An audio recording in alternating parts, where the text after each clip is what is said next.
Do you think the president obstructed justice? Yes, I do. It's very clear that the president obstructed justice. There's no one that could factually say there's not plenty of evidence of collaboration or communications between Trump Organization and Russians. I think there is direct evidence in the emails from the Russians through their intermediary offering dirt on Hillary Clinton as part of what is described in writing as the Russian government effort to help elect Donald Trump. Interesting stuff. There you have some Democrats still clinging to their collusion theory despite the lack of evidence that we know of so far. But they say there's plenty of evidence. Joining us right now, a guy who knows a lot about evidence, contributor Trey Gowdy. Trey, are you surprised that we're just supposed to assume that there's collusion? They just talk in assumptive phrases that everybody knows it's collusion and there was some type of simpatico working relationship there. Yeah, if you listen to Adam Schiff and Mark Warner over the weekend, the brand new conspiracy or collusion evidence they have, the brand new thing they have is an email from 2 years ago. An email, and Brian, keep this in mind, an email from the manager of a pop singer no one's ever heard of in Russia to Donald Trump Jr. And what I wish you would do at some point today, put up that email string. Put up the email between Rob Goldstone and Donald Trump Jr., and you will see phrases like official documents and information. You will see incriminate Hillary Clinton and her dealings with Russia. Nothing about emails from WikiLeaks, nothing about Podesta, nothing about the hack of the DNC. She was the Secretary of State, she was a U.S. Senator, and she was the First Lady. So if she had dealings with Russia, I would think we would already have that on our side. I would think that you would not need to get that from Russia. The other point is this. If getting negative information from Russia is tantamount to a crime, then whoever dealt with Christopher Steele needs to go hire a lawyer. Or whoever accepted that foundation money. The Clinton Foundation money from Russia. They got all that money. Whoever took the $700,000 speaking fee from Russia, that's Bill Clinton. Yeah, Trey, you know, Cohen is expected to testify before the House Intel Committee in a closed-door session this week. I don't anticipate them finding any new information. Maybe you'll see less grandstanding because it's closed door. What do you think happens next with this? Well, I think what we learned this past week is just how utterly useless public congressional hearings are, and this notion that you can unlock important information in 5-minute increments. I think the two closed-door sessions this past week on the Senate and the House side with the intelligence committees were very helpful. I think that's why they're bringing Cohen back. And I think good Republican members like John Ratcliffe are going to get Cohen to distinguish the Trump he described in his book transcript versus the one he described before Congress. And I think they're going to go through every sentence Cohen uttered the last time he was before Congress in 2017, so we can get a better idea of just how many lies he told and how many Mueller let him plead to versus how many he actually committed. The closed-door hearings are actually constructive. You get an hour to ask questions as opposed to 5 minutes.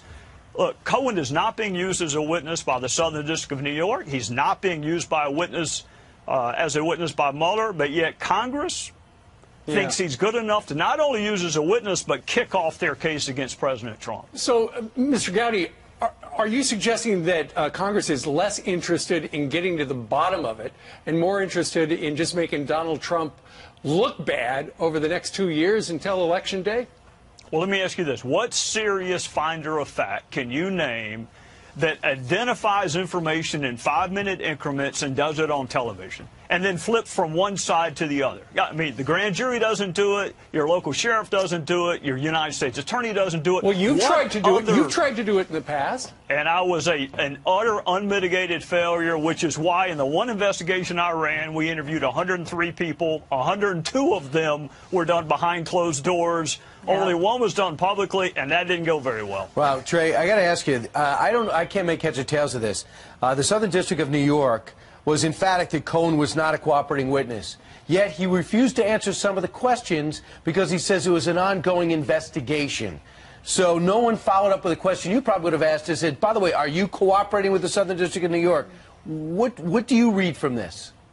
Well, the Southern District of New York is way too smart to use a witness like Michael Cohen. I mean, can you imagine him in front of a jury? I mean, how many weeks would you need to set aside to just go through the prior inconsistent statements he's made? So no good prosecutor would ever use Michael Cohen. Can he point them to other evidence? Maybe, but look at the check. I can think of two really good reasons to not want your spouse to find out about hush money payments. One is the preservation of your marriage. The other may be political, but what happened with John Edwards? The facts in the John Edwards case were much better, and a jury said not guilty. So if that's what they're going after in New York, good luck. I just can't believe that they're allowed to go after the way he financed different opportunities. They were to go after Deutsche Bank, his tax returns, Felix Sater, his CFO, his sons, everything, his daughter. They're all going to be called up. Why is that allowed? Well, Congress, as a co-equal branch of government, can ask for whatever they want to ask for. Now, it doesn't mean you have to show up, and it doesn't mean you have to talk, and it doesn't mean you have to produce documents. I mean, we have three branches of government. There's tension that was built into the system.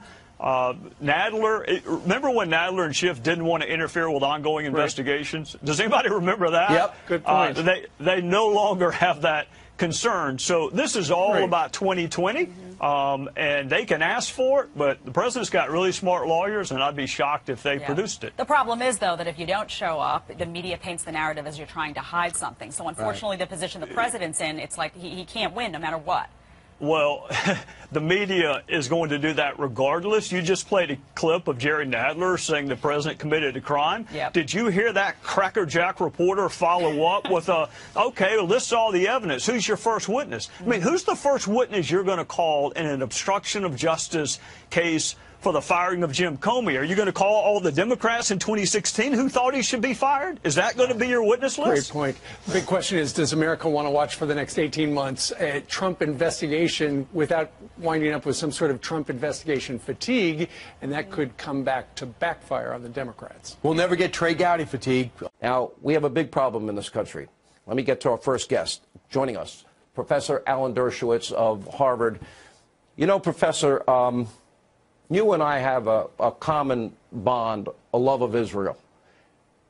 And what has now come out on multiple occasions should outrage every American. And the fact that the Democratic Party could not take a stand and name this woman and condemn this and keep her on the committee, to me, is outrageous. I agree with you, and I think that these Democrats, the ones on the extreme left, are trying to turn the Democratic Party into Britain's Labour Party headed by an overt anti-Semite like Corbyn. Corbyn makes the same argument. So it wasn't anti-Semitic, it was just anti-Zionist. But what Omar said is clearly anti-Semitic, and she should have been condemned by name, singled out. Anti-Semitism should have been isolated as the real problem that we're confronting, not only in this country, but around the world. But the Democrats, by watering it down, it was as if, you know, after the black children were killed in Alabama back in the civil rights movement, and somebody wanted to introduce a resolution condemning attacks on black children, some Southerners said, oh, yeah, but let's also include attacks on white children. No, that's not the way you do it. You look at the problem. The problem is anti-Semitism coming from Omar and others like her. And that has to be condemned, and that has to be condemned uniquely and singularly and strongly. I'm worried about the rise of anti-Semitism in Europe. These insane white supremacist groups, they're rearing their ugly head. I don't care where it comes from. It needs to be confronted and stopped and called out. And I thought this was an act of cowardice this week. I really did. It was disgraceful. Look, you know what else is an act of cowardice? Because Democrats and others and people on the left won't condemn Black Lives Matter. Black Lives Matter in their platform. What do we want? One dead country, cops? Israel, calls it genocidal, calls it apartheid. And look, I care about black lives. I've devoted my life to protecting black lives, but I will not support the organization Black Lives Matter because I have zero tolerance for anti-Semitism, zero tolerance for anti-Catholicism, zero tolerance for anti-Muslim, zero tolerance for any kind of bigotry. You cannot tolerate that. That group has said, what do we want? Dead cops. What do we want them now? We have on tape. Pigs in a blanket, fry them like bacon. I've got to move on, though. Let me ask you about Adam Schiff. And, Professor, this one bit of testimony of Bruce Orr is showing many lies and contradictions. This is just the beginning. We're going to see the FISA warrants. We're going to see the 302s. We're going to see the Gang of Eight information.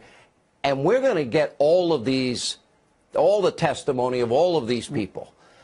And what we're learning is... We should see everything. Mm-hmm. Okay, but what bothers me in all... Transparency is the essence, yeah. Yeah. We now know that many people here lied under oath. What do you think of Adam Schiff? What did you think of that tape with him thinking he's talking to a Russian? What do you think of his staff spending 10 hours with Michael Cohen? Well, we now know that the allegations in the Steele dossier aren't even supported by Steele. I think that FISA court ought to consider holding in contempt of court, people who submitted the FISA application while withholding relevant information that might have led them to a different conclusion. Look, you know, we live in such a strange time. The other headline is Jesse Smolin's getting indicted. Thankfully, it's very important. Anybody who falsely accuses anybody should be called to task. I've been falsely accused. Fortunately, I was able to disprove the allegations. But the people who accused me should be prosecuted and should be investigated. Nobody should be able to make false accusations and get away with it. I've lived with that my whole career, and the standard is so high, even you and an army of Alan Dershowitzes couldn't win a case. I am glad about these Covington kids that have a great lawyer in Linwood, and what happened in his case was a disgrace. All right, I want to remind everybody, you are going to write an introductory response to the Mueller report? That's right. And that will be coming out? It will be out just days after the Mueller report becomes public. I'm working with a very, very fast publisher, Skyhorse. They will be the first ones out with the report with my introduction. All right, Professor, thank you for being with us tonight.